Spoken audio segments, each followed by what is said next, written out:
अस्सलाम वालेकुम students, welcome back to the channel mathematics by Arif Panjwani. आज हमारा लेक्चर नंबर 2 है। मैट्रिसेस डिटरमिनेंट का चैप्टर हमने लास्ट स्टार्ट किया था और 2.1 एसएलओ को कंप्लीट किया था। आज हम एसएलओ स्टार्ट करेंगे 2.2 और उसमें देखेंगे कौन कौन सी चीज़ें टॉपिक्स हैं और कौन कौन से इंपॉर्टेंट टॉपिक्स हैं। तो ये हमारे पास 2.2 है, जिसके अंदर हमारे पास explain the property of determinant, find the determinant of square numbers हैं, माइनर मेजर एक्सेस, और बेसिकली इसके अंदर जो topics echelon form, reduce echelon form, ये वो टॉपिक्स हैं जो न्यूली ऐड हुआ है। मैं पहले बता चुका जो टॉपिक्स न्यू ऐड हुए हैं उनके बहुत ज़्यादा चांस है कि वो पेपर में आप में ज़रूर आएंगे, वो आपसे ज़रूर टेस्ट किए जाएंगे, उसके बहुत ज़्यादा चांस है। तो स्टार्ट करते सबसे पहले हम बेसिक देखते हैं डिटरमिनेंट फाइंड आउट किस तरीके से करते हैं। आप सब ने मैट्रिक में देखा होगा डिटरमिनेंट कैसे निकालते, सीखा हुआ होगा, लेकिन एक रिवीजन इसका हो जाए कर देते ताकि आसानी हो जाए सॉल्व करने में। तो सबसे पहले डिटरमिनेंट को हम इस तरीके से बनाते हैं, ठीक है।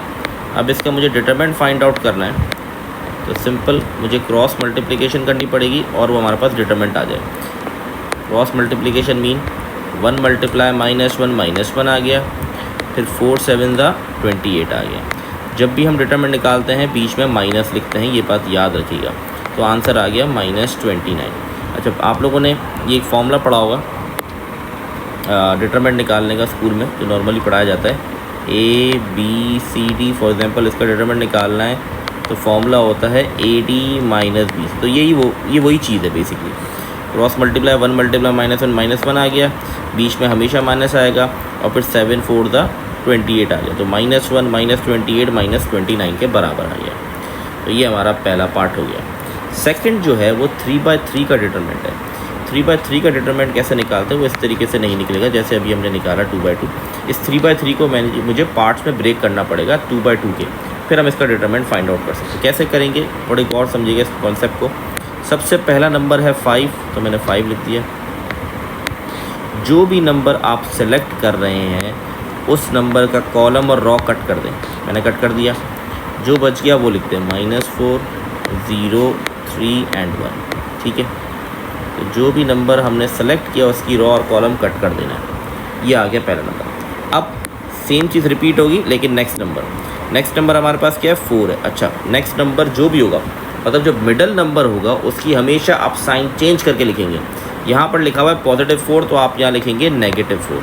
अगर यहाँ -4 लिखा होता तो यहाँ +4 लिखते। ये सिर्फ मिडल नंबर के साथ ही करना है, बाकी किसी के साथ भी नहीं करना। मतलब फर्स्ट और लास्ट वाले नंबर के साथ आपने साइन चेंज नहीं करनी। अब ये 4 सेलेक्ट किया, इसके हमने कॉलम और रॉ कट कर दी। ये हमारे पास बच गया 3 0 2 1, ये भी हो गया। अब लास्ट हमारे पास रह गया, लास्ट नंबर है 3। ये पॉजिटिव है तो पॉजिटिव ही 3 लिखूँगा मैं, साइंस लगाना मत भूलिएगा। ये रॉ और कॉलम कट कर देंगे, 3 -4 2 एंड 3। तो अगर आप देखें तो ये बेसिकली 2/2 के डिटरमिनेंट में टूट चुका है अभी, ठीक है। अब 2/2 का डिटरमिनेंट हमने निकालना सीखा है कैसे। क्रॉस -4 × 1 -4 और 3 0 0, ठीक है। जो ऊपर फॉर्मूला मैंने आपको बताया वही चीज़ है, AD - BC। अब यहाँ 3 1 3 2 0 0, अगेन 3 3 9 माइनस, और ये माइनस का 8 हो गया। अब ये आ जाएगा -20। आई होप सिंप्लीफिकेशन में कोई कन्फ्यूजन नहीं होगी आप लोगों को। -12 और +3, और ये हो गया 9 + 17 आ जाएगा। तो इसको फर्दर ये हो जाएगा -32 प्लस 3 × 17 करेंगे हमारे पास तो हो जाएगा 51। तो 32 - 51 हमारे पास आंसर आ जाएगा 19। तो ये मेरा फाइनल आंसर आ गया डिटरमिनेंट का सेकंड पार्ट के, ठीक है। आई होप बहुत इजी चीज़ है और क्लियर होगी। थोड़ी बहुत प्रैक्टिस करेंगे, पढ़ा हुआ भी होगा, थोड़ी बहुत प्रैक्टिस करेंगे तो हो जाएगा, कोई मुश्किल चीज़ नहीं है। अच्छा, लास्ट पार्ट जो है उसमें आयोटा है, तो आयोटा से घबराने की ज़रूरत नहीं है, डिटरमिनेंट ही फाइंड आउट करना है। तो आयोटा की प्रॉपर्टीज़ हम सब ने पीछे आयोटा किसके बराबर होता है, आयोटा स्क्वायर की क्या वैल्यू होती है, आयोटा क्यूब की क्या वैल्यू होती है। तो ये चीज़ें हमने पढ़ी हुई हैं, तो इसको ट्राई करते हैं। इसको मैं रफ कर देता हूँ यहाँ पर। अब हम ट्राई कर रहे हैं सेम कॉन्सेप्ट। सबसे पहले 1 सेलेक्ट करेंगे, पहली वैल्यू 1 है, 1 आ गया हमारे पास। इसकी रॉ और कॉलम कट कर देते हैं, 1 आयोटा और 1, ये बच गया मेरे पास। अब सेकंड वैल्यू मेरे पास क्या है 0, तो 0 सेलेक्ट कर लेंगे। अब आपका सवाल होगा कि सर आपने कहा था कि मिडिल वैल्यू की तो साइन चेंज होती है। अब 0 बेसिकली न्यूट्रल होता है, इसकी कोई साइन होती नहीं। ठीक है। तो हम अभी इसको ऐसे ही पॉजिटिव 0 ही लिख देते हैं, ठीक है। नेगेटिव भी लिख देंगे तो कोई ऐसा फ़र्क नहीं पड़ेगा, क्योंकि 0 से मल्टीप्लाई होकर पूरा डिटरमिनेंट जो होगा इस पार्ट का ख़त्म ही हो जाना है। मैं इसे समझाने के लिए लिख रहा हूँ, ठीक है। इसकी रॉ और कॉलम कट कर दिए हमने, तो 0 आयोटा 1 प्लस आयोटा और 1। फिर लास्ट वैल्यू हमारे पास क्या है, लास्ट हमारे पास है 1 माइनस आयोटा। इसकी रॉ कॉलम हट जाएगी 0 1 1 प्लस आयोटा और आयोटा। अब ये चीज़ जो है ये वैसे ही 0 से मल्टीप्लाई होकर पूरी 0 हो जाएगी, तो इसको सिंप्लीफाई करने की ज़रूरत ही नहीं है। हम इसको पहले करते हैं। 1 आ गया, क्रॉस मल्टी 1 1 द 1 और iota multiply by iota, iota का स्क्वायर, ये आ गया 1 माइनस आयोटा प्लस ये 1 minus iota as it is, और यहाँ पर इसको इससे मल्टीप्लाई किया तो 0 हो गया, फिर माइनस और 1 multiply by 1 plus iota as it is आ गया। क्योंकि यहाँ पर माइनस है इसलिए मैंने इसको ब्रैकेट में क्लोज किया, साइन चेंज होगी। अब 1 आयोटा स्क्वायर की वैल्यू हमारे पास होती है -1, तो ये हो जाएगा प्लस का 1, ठीक है, क्योंकि बाहर भी माइनस है और आयोटा स्क्वायर की वैल्यू भी माइनस होती है, तो प्लस का 1 प्लस 1 माइनस आयोटा। अब यहाँ अंदर जाके साइन चेंज हो जाएंगी, ठीक है। तो ये हमारे पास बन जाएगा माइनस का 1 और माइनस का आयोटा। यहाँ क्या बन जाएगा, इसको सॉल्व करेंगे तो हमारे पास 2 आ जाएगा, 1 प्लस 2 2 1 2। यहाँ मुझे ब्रैकेट्स को मल्टीप्लाई करना पड़ेगा, तो 1 मल्टीप्लाई बाय -1 माइनस का 1 हो गया, 1 मल्टीप्लाई बाय माइनस आयोटा आ गया, ठीक है। 1 दोनों से मल्टीप्लाई हो गया। अब किसकी बारी है, अच्छा अब इसकी बारी है। अब हम क्या करेंगे, अब iota minus iota multiply by -1 तो प्लस का आयोटा आ गया, minus iota multiply bye minus iota तो प्लस का आयोटा स्क्वायर आ गया, ठीक है। ये प्लस का आयोटा स्क्वायर है। तो अब गौर से देखिए क्या कट डाउन हो जाएगा, ये दोनों चीज़ें कट हो गई, माइनस का आयोटा और प्लस का आयोटा कट गया। 2 माइनस 1 क्या होता है हमारे पास, 1 आ जाएगा, और ये क्या है आयोटा स्क्वायर, तो आयोटा स्क्वायर की वैल्यू होती है -1, तो इसका आंसर हमारा एट द एंड आ गया 0। ठीक है जी, बहुत ही आसान सा सवाल था, बस आयोटा का कॉन्सेप्ट है तो मुश्किल सवाल नहीं है, डिटरमिनेंट जैसे निकालते हैं वैसे ही करना है इसको। ये हमारा क्वेश्चन नंबर 1 हो गया। आगे मूव करते हैं हम। अच्छा, नेक्स्ट हमारे पास है सिंगुलर और नॉन सिंगुलर का कॉन्सेप्ट समझ लें। सिंगुलर क्या होता है, जिसका डिटरमिनेंट 0 के बराबर होता है वो सिंगुलर मैट्रिक्स कहलाता है, जिसका डिटरमिनेंट 0 के बराबर नहीं होता वो नॉन सिंगुलर मैट्रिक्स कहलाता है। अब ये सवाल आपके लिए, आप इस सवाल को सॉल्व करें, मतलब आप इसका डिटरमिनेंट निकालें। अगर डिटरमिनेंट 0 के बराबर आता है तो आप कमेंट में बता दें कि जो क्वेश्चन 1 है उसका आंसर सिंगुलर है। अगर 0 के बराबर नहीं आता तो आप बता दें नॉन सिंगुलर है। ठीक है, आई होप क्लियर है। नॉन सिंगुलर सिंगुलर क्या होता है, जिसका डिटरमिनेंट 0 के बराबर और सिंगुलर हो गया, जिसका डिटरमिनेंट 0 के बराबर नहीं है वो नॉन सिंगुलर। आगे बढ़ते हैं। अच्छा जी, अब इसमें यहाँ पर इस तरह के सवाल बहुत आते हैं। For what value of x the matrix is singular, कह रहे हैं एक्स की क्या वैल्यू होगी कि ये मैट्रिक्स सिंगुलर होगा। तो सिंगुलर की कंडीशन क्या होती है हमारे पास, सिंगुलर की कंडीशन होती है कि डिटरमिनेंट इक्वल टू 0। तो इस मैट्रिक्स का determinant 5 minus x, x plus 1, 2 and 4 is equal to 0। अब क्रॉस मल्टीप्लाई करते हैं, जैसे AD माइनस BC फॉर्मूला, ये इससे मल्टीप्लाई होगा तो 4 5 माइनस एक्स, ये इससे होगा बीच में -2 एक्स प्लस 1 इक्वल टू 0। तो 4 दोनों से मल्टीप्लाई हो जाएगा तो 20 माइनस 4x हो गया। अब जब ये 2 मल्टीप्लाई करेंगे तो माइनस भी मल्टीप्लाई होगा, क्योंकि बाहर माइनस का 2 है। सबसे कॉमन मिस्टेक स्टूडेंट ये करते हैं, माइनस को मल्टीप्लाई नहीं कराते। -2 multiply by x -2x, -2 multiply +1 -2।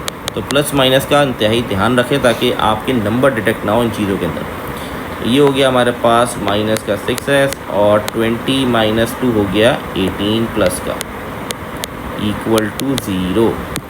अब 18 को वहाँ ले जाऊँगा तो वो माइनस का हो जाएगा, माइनस से माइनस कट गया, 6 को डिवाइड करा देंगे तो 18 डिवाइड बाय 6, तो आंसर हमारे पास आ गया 3।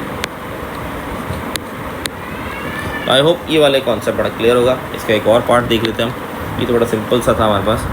अच्छा जी, अब for what value of x for which the matrix are singular, ये कह रहा है एक्स की क्या वैल्यू होगी कि मैट्रिक्स सिंगुलर हो। तो अगेन वही कॉन्सेप्ट है जैसे अभी हमने किया, डिटरमिनेंट को हम 0 के बराबर ले लेंगे। इसका डिटरमिनेंट कैसे निकालेंगे, पहली वैल्यू क्या है 6, इसकी रॉ और कॉलम कट हो जाएगी तो बच जाएगा -4 2 एक्शन 1। मैं ऑलरेडी सिखा चुका हूँ प्रीवियस क्वेश्चन के अंदर, इसलिए मैं डायरेक्ट अब जा रहा हूँ। दूसरी वैल्यू है 3, अब 3 है तो यहाँ लिखूँगा -3, साइन चेंज करके लिखेंगे। इसकी रॉ कॉलम हटा देंगे तो 3 2 5 1। ठीक है जी, फिर हमारे पास है 7, इसी तरह इसकी रॉ कॉलम हट जाएगी तो ये हमारे पास। अच्छा, इसकी साथ साथ प्रैक्टिस आप करते रहेंगे मतलब आप खुद पहले वीडियो को पॉज करें, खुद ट्राई करें सॉल्व करने की, फिर वीडियो को देखें, चेक करें आपका आंसर ठीक है, तो इससे प्रैक्टिस होगी आपकी। जितनी ज़्यादा आप प्रैक्टिस करेंगे उतना ही आपके लिए फ़ायदा होगा। जैसे मैं बता चुका हूँ, बुक का मैं लिंक प्रीवियस वीडियोज़ में शेयर कर चुका हूँ, डिस्क्रिप्शन में आपको बुक का लिंक मिलेगा, उससे प्रैक्टिस करें। आप प्रैक्टिस नहीं करेंगे, सिर्फ वीडियो देखने से आपकी तैयारी नहीं होगी। आप कॉन्सेप्ट लें और फिर बुक के डिफरेंट सवाल सॉल्व करें। अच्छा जी, यहाँ आते हैं हम इक्वल टू 0, क्योंकि हमने कहा डिटरमिनेंट इक्वल टू 0 है। 6 ये हो गया -4 मल्टीप्लाई बाय 1 माइनस का 4, बीच में -2 मल्टीप्लाई बाय x 2x हो जाएगा। 3 1 ज़ा 3, 5 2 ज़ा 10, 3 मल्टीप्लाई बाय x 3x हो गया, और 5 4 ज़ा 20, माइनस माइनस प्लस का 20 आ गया। तो अब यहाँ 6 को दोनों से, क्योंकि ये दोनों जो ब्रैकेट में लिखे हुए ये दोनों प्लस माइनस नहीं हो सकते, तो इसको अंदर मल्टीप्लाई कराना पड़ेगा।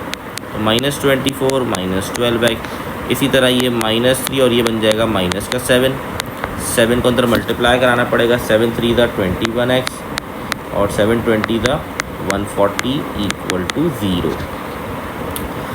-24 -12x प्लस 21 हो गया, क्योंकि माइनस माइनस प्लस 3 7 ज़ा 21 plus 21x plus 140 equal to 0। अब देखते हैं क्या क्या सिचुएशन हो सकती है हमारे पास। अच्छा जी, x वाले हमारे पास ये दो हैं, तो माइनस का 12x प्लस का 21, तो ये हो जाएगा 9x बन गया मेरे पास।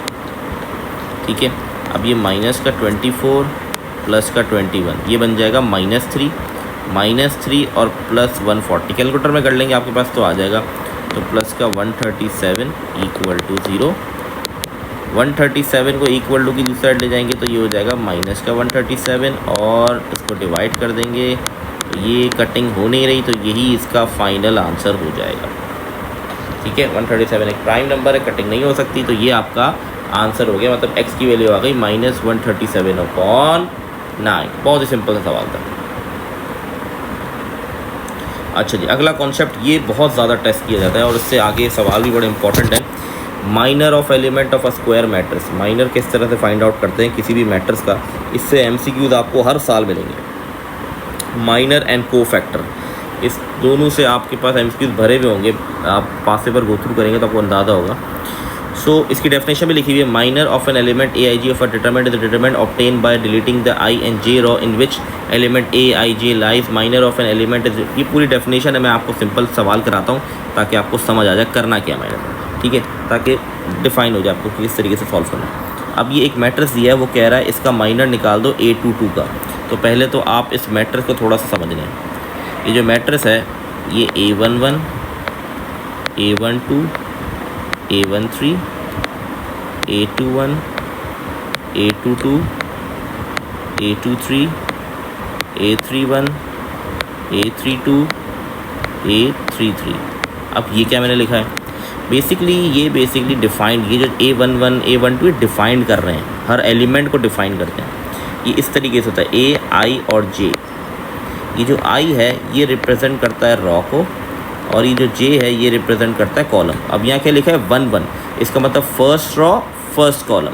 अब इसको देखें, 1 लिखा हुआ है, मतलब ये फर्स्ट रॉ सेकंड कॉलम, क्योंकि पहली वैल्यू रॉ को रिप्रेजेंट करती है जो I, जिसको हम I कहते हैं। सेकंड वैल्यू J को रिप्रेजेंट करती है जो कॉलम होता है। तो ये first raw second column, first raw third column. इसी तरह इसको देखेंगे तो थर्ड रॉ थर्ड कॉलम। ये देखें 2 2, तो ये हो गया हमारे पास सेकंड रॉ सेकंड कॉलम। ठीक है, आई होप ये वाला कॉन्सेप्ट। अब जो सवाल दिया गया है उसमें पूछा गया है A22 माइनर बता दें, A22 का माइनर निकाल के बता दें। अब अगर ये मैट्रिक्स है, इसको इससे कंपेयर करें आप, तो A22 की वैल्यू क्या है, ये 0 है। ठीक है, ये A22 की वैल्यू है जो कि है 0। ठीक है, मैं थोड़ा जूम कर देता हूँ उसको। तो हमारे पास जो A22 की वैल्यू है यहाँ पर, वो क्या बन रही है, 0 बन रही है। माइनर कैसे निकालते हैं, जो भी वैल्यू, जो भी उसने आपको मेंशन किया माइनर निकालना है, जैसे A22 का माइनर निकालना है, तो आपने करना क्या है, A22 की वैल्यू क्या, 0। जो वैल्यू सेलेक्ट हुई है इसकी रॉ और कॉलम को कट कर दो। माइनर अगर आपने निकालना है तो जो वैल्यू कही गई है उस वैल्यू की रॉ और कॉलम कट कर दें। अब आपके पास क्या बच गया, आपके पास बच गया 1 3 5 एंड 6। जैसे हम डिटरमिनेंट निकालते हैं वैसे निकालते हैं इसको। 1 6 × 6 हो गया, बीच में -5 3 × 15, तो आंसर आ गया -9। तो इसका माइनर आ गया, A22 का माइनर आ गया -9। सिंपल सा कॉन्सेप्ट था। एक और पार्ट, अगला पार्ट क्या कह रहा है, find the minor of A32। अच्छा, अब इस सवाल में A32 कहाँ पर है, ये रहा A32, ठीक है, मतलब थर्ड रॉ सेकंड कॉलम, इसकी रॉ और कॉलम कट कर दिए मैंने, ठीक है। अब मेरे पास क्या बच गया, 1 4 3 एंड -1। तो जैसे डिटरमिनेंट निकालते हैं वैसे ही निकालना है। 1 मल्टीप्लाई -1 माइनस का 1 हो गया, बीच में फॉर्मूले का माइनस, 4 3 12, तो वैल्यू आ गई -13। बहुत ही सिंपल, ये होता है माइनस। जो वैल्यू कही गई है उसको सेलेक्ट करें, उसकी रॉ कॉलम कट करें, जो बच गया उसको डिटरमिनेंट ले लें, तो ये हमारे पास माइनर होता है। इसका अगला टॉपिक जो आता है वो आता है हमारे पास कोफैक्टर। अभी माइनर और कोफैक्टर मिलकर हमारे पास एडजॉइंट निकालना हमें सिखाते हैं। अगर आपको माइनर और कोफैक्टर निकालना आ गया तो एडजॉइंट बड़ा आसान लगेगा आपको फाइंड आउट करना। ये हमारे पास फॉर्मूला होता है कोफैक्टर निकालने का। कोफैक्टर निकालने का फॉर्मूला जनरल फॉर्म ये होती है, कोफैक्टर अगर आपको i.j का निकालना है तो -1 की पावर i + j कर दें और उसको मल्टीप्लाई करा दें माइनर से। ये इसका बेसिक फॉर्मूला है, ठीक है। अब इसमें सारे स्टेप मेंशन किए गए, हम एक पार्ट कर लेते हैं ताकि आपको आइडिया हो जाए। अच्छा, ऊपर वाला जो सवाल था उसमें आप लोग, ये आप लोग के लिए, आप लोग मुझे निकाल के बताएं, जो पहली प्रॉब्लम है ना, फर्स्ट वाली जो प्रॉब्लम थी, फर्स्ट मैट्रिक्स जो दिया हुआ है, इसमें आप मुझे निकाल के बताएं A12 का माइनर निकाल के बताएं और A31 का माइनर निकाल के बताएं, ठीक है। ये आपके लिए होमवर्क है, इसको फाइंड आउट करें और मुझे कमेंट में ज़रूर बताएं। अच्छा, नेक्स्ट आगे बढ़ते हैं। कोफैक्टर पे थे, कोफैक्टर को देख लेते हैं। कोफैक्टर क्या होता है, कोफैक्टर निकालने का जनरल फॉर्म मैंने आपको बताई, ये होती है हमारे पास, ठीक है। सबसे पहले अब जैसे ये सवाल है, इसमें कोफैक्टर क्या निकालना है, 32। अब 32 आपको पता होना चाहिए क्या होता है, 32 ये वैल्यू है, ठीक है। तो आपने लिखा A32, हमेशा यहाँ पर बिगर वैल्यू में लिखते हैं क्योंकि एलिमेंट अंदर स्मॉलर लिखने होते हैं ना। मैट्रिक्स का रूल है ना कि जो आप एलिमेंट लिखोगे वो स्मॉल लेटर में लिखोगे, इसलिए ऊपर आप देखें A11 A12 मैंने स्मॉल में लिखा, लेकिन यहाँ पर जब मैं सॉल्व करूँगा कैपिटल, तो A32 क्योंकि उसने कहा है कोफैक्टर निकाल दो A32 का। तो कोफैक्टर निकालना है तो सबसे पहले ये जनरल फॉर्मूला आप देखें गौर से, क्या कह रहा है, -1 की पावर i + j।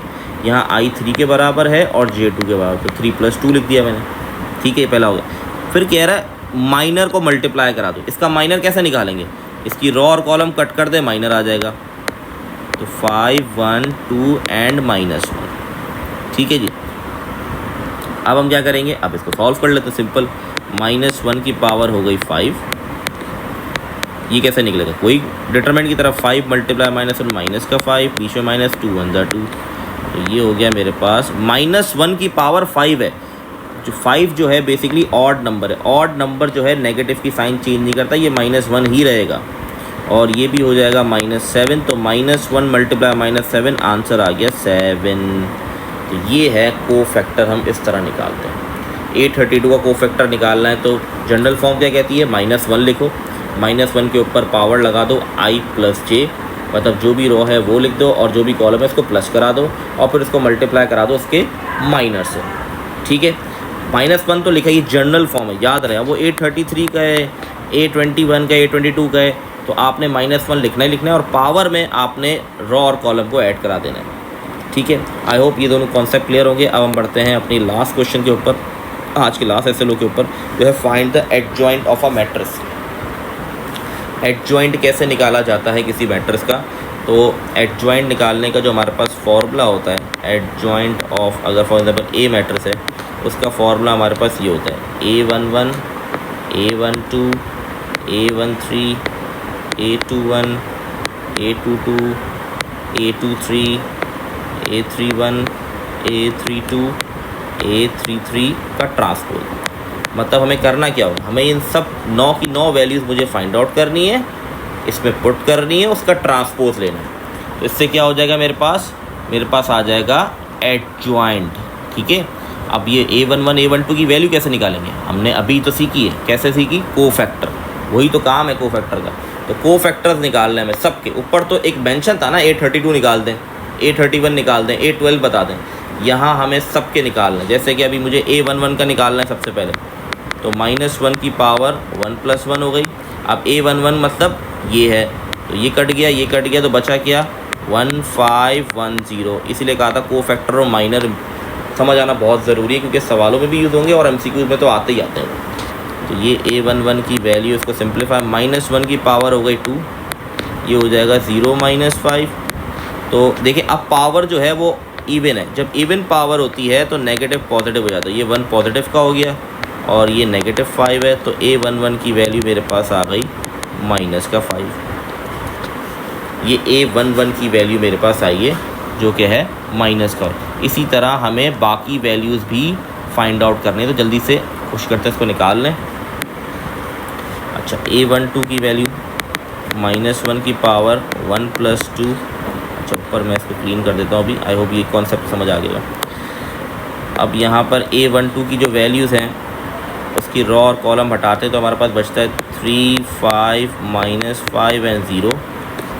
तो -1 की पावर 3, 0 + 25 हो गया, तो ये आ गया मेरे पास माइनस का 25। ये मेरे पास इसकी वैल्यू आ गई। ठीक है, तो आई होप इसमें कोई कन्फ्यूजन नहीं होगी। इसी तरीके से बाकी वैल्यूज़ भी हमें फाइंड आउट करनी है। तो हम अब निकालते हैं A13। तो -1 की पावर 1 + 3। तो A13 का हटा तो हमारे पास बच गया 3, 1, -1 और 1। तो -1 की पावर 4 हो गया। ठीक है, 3 × 1 = 3 और 5 × 1 = 5, माइनस प्लस का 5 हो गया 8। तो इवन पावर है तो 1 हो जाएगा, तो 1 × 8 आ गया हमारे पास। ठीक है जी, तो ये हमारा एक और वैल्यू आ गई। अच्छा जी, बाकी वैल्यूज़ भी देख लेते हैं। एक दो और वैल्यूज़ निकालता हूँ, उसके बाद मैं डायरेक्ट आपको आंसर बता दूंगा। ठीक है, ताकि बाकी आप लोग ट्राई करें। इसको बहुत आसान सा कॉन्सेप्ट है, बस को फैक्टर क्लियर होना ज़रूरी है। आपको को फैक्टर क्लियर होगा तो फिर इसमें ऐसी कोई मुश्किल चीज़ नहीं है। अच्छा, मैं कैलकुलेटर से भी निकालना सिखा दूंगा आपको कि किस तरीके से कैलकुलेटर का इस्तेमाल करके हम एडजॉइंट भी देख सकते हैं, डिटरमिनेंट भी अपना वेरीफाई कर सकते हैं। डायरेक्टली पेपर में आप एडजॉइंट इससे नहीं निकालेंगे, ऑब्वियसली बात है, नंबर तो आपको नहीं मिलेंगे। तो इसको किस तरीके से सॉल्व किया जाता है मैं आपको बताता हूँ। पहले हम इसको थोड़ा सा सॉल्व कर लेते हैं। अब A21 की वैल्यू देख लेते हैं, -1 की पावर 2 + 1। ठीक है, अब इसकी ये रॉ और कॉलम गई तो बचा क्या 3, 4, 1, 0। तो -1 की पावर 3 हो गया, 3, 0, 0, ये माइनस का 4, तो आंसर आ जाएगा मेरे पास +4। तो इसी तरीके से आपने A22 की वैल्यू निकालनी है, A23 की निकालनी है, फिर A31, A32 और A33, ये सारी वैल्यूज़ आपने फाइंड आउट करनी है। अभी मैं कैलकुलेटर से निकाल के आपको डायरेक्ट सारी वैल्यूज़ बता देता हूँ, आप लोग इसको निकालें, फाइंड आउट करें A32 बाकी सारी वैल्यूज़। ठीक है, ताकि अगर कोई कन्फ्यूजन हो तो आप मुझसे पूछ सकते हैं, कोई इशू की बात नहीं है, लेकिन पहले खुद ट्राई ज़रूर करें। अच्छा, पहले मैं इसको कैलकुलेटर में एक बार वेरीफाई कर लेता हूँ, फिर मैं भी आपको दिखाऊंगा किस तरीके से कैलकुलेटर के अंदर इसको करते हैं। ठीक है, तो घबराने की ज़रूरत नहीं है, आप कैलकुलेटर से आपको बहुत सारी हेल्प मिल जाती है, लेकिन ऑब्वियस ही बात है आपने डायरेक्ट कैलकुलेटर से नहीं करना है, कैलकुलेटर से आपको सिर्फ हेल्प मिलेगी, क्योंकि ये अगर CRQ में आएगा तो आपको पूरा ही सॉल्व करना पड़ता है। ठीक है, अच्छा, जो ये मैंने आपको कितनी वैल्यूज़ निकाल 4 वैल्यू निकाल के देखें। ठीक है, मैं इसको रब कर रहा हूँ, अब मैं बताता हूँ अब वैल्यूज़ क्या क्या आ रही हैं। ठीक है, एडजॉइंट निकालेंगे कैसे, इसको मैं क्लियर कर देता हूँ यहाँ पर। अच्छा, कैलकुलेटर से मैंने किया वो भी सिखाऊंगा मैं किस तरह से कैलकुलेटर में गया। तो पहली वैल्यू मेरे पास -5 आई थी, फिर -25, फिर 8 और फिर हमारे पास 4, फिर हमारे पास आई -8 हो गए, 4 हो गए, 20, -17, 11, 2 एंड -7। ये वैल्यूज़ आई हैं और आपने ये वैल्यूज़ उसमें पुट कर दी। A11 की जगह A11 की वैल्यू, A12 की जगह A12 की वैल्यू। अभी ये जो है ये फाइनल आंसर नहीं है, क्योंकि एडजॉइंट निकालने के लिए ट्रांसपोज अप्लाई करना चाहिए। याद रहे, सबसे ज़्यादा ब्लंडर स्टूडेंट क्या करते हैं, ट्रांसपोज निकालते नहीं, इसको आंसर कैरी करते हैं, ये आंसर है। तो इसमें आपने ट्रांसपोज अप्लाई, ट्रांसपोज क्या करता है, पढ़ चुके हैं प्रीवियस वीडियो के अंदर कि रॉ को कॉलम में, ये रॉ है, ये कॉलम बन जाएगी, नीचे वाली रॉ है, कॉलम बन गई। तो ये आपका फाइनल कहलाएगा एडजॉइंट ऑफ अ मैट्रिक्स, ये आंसर है इसका। 9 की 9 वैल्यूज़ निकालेंगे, इसमें पुट करेंगे और फिर इसका ट्रांसपोज लेंगे तो ये एडजॉइंट आ जाएगा। तो आई होप आज की वीडियो में चीज़ें क्लियर होंगी। अभी मैं आपको एक और वीडियो आपके पास आएगी जिसके अंदर आपको कैलकुलेटर से चीज़ें सिखाऊंगा कि किस तरीके से हम कैलकुलेटर से डिटरमिनेंट फाइंड आउट कर सकते हैं और एडजॉइंट अपना मैच कर सकते हैं, ठीक है। और डिटरमिनेंट भी ऑब्वियस ही बात है, डायरेक्टली आप मत निकालिएगा, डिपेंड ऑन क्वेश्चन CRQ में आएगा तो ऑब्वियस ही बात है आपने सॉल्व करना होगा। लेकिन अगर MCQs वगैरह में आता है तो ये ऑब्वियस ही बात है आप डायरेक्ट ही करेंगे कैलकुलेशन, ठीक है। अच्छा, अब मैं आप लोगों को सिखाता हूँ कि किस तरीके से हम कैलकुलेटर की हेल्प से हम डिटरमिनेंट निकाल सकते हैं। सबसे पहले हमने मॉड प्रेस किया, 6 पे देखिए मैट्रिक्स लिखा, मैट्रिक्स सेलेक्ट किया और फिर यहाँ पर मैट्रिक्स ए लिया। अब मैट्रिक्स का ऑर्डर क्या है, 3/3 है तो 1 सेलेक्ट किया। अब यहाँ पर वैल्यूज मैंने ऑलरेडी वैल्यूज पुट की हुई है, ठीक है। तो यहाँ पर आपने एक एक करके वैल्यूज पुट करनी, जैसे कि 2 फिर इक्वल टू, फिर 3 हो गया, फिर इक्वल टू 4।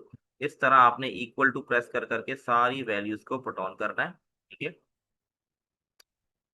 जो भी आपकी मैट्रिक्स की वैल्यूज हैं, जैसे अभी मैं वही सेम वैल्यूज पुट कर रहा हूँ, ठीक है। तो ये मैंने वैल्यूज पुट कर दी।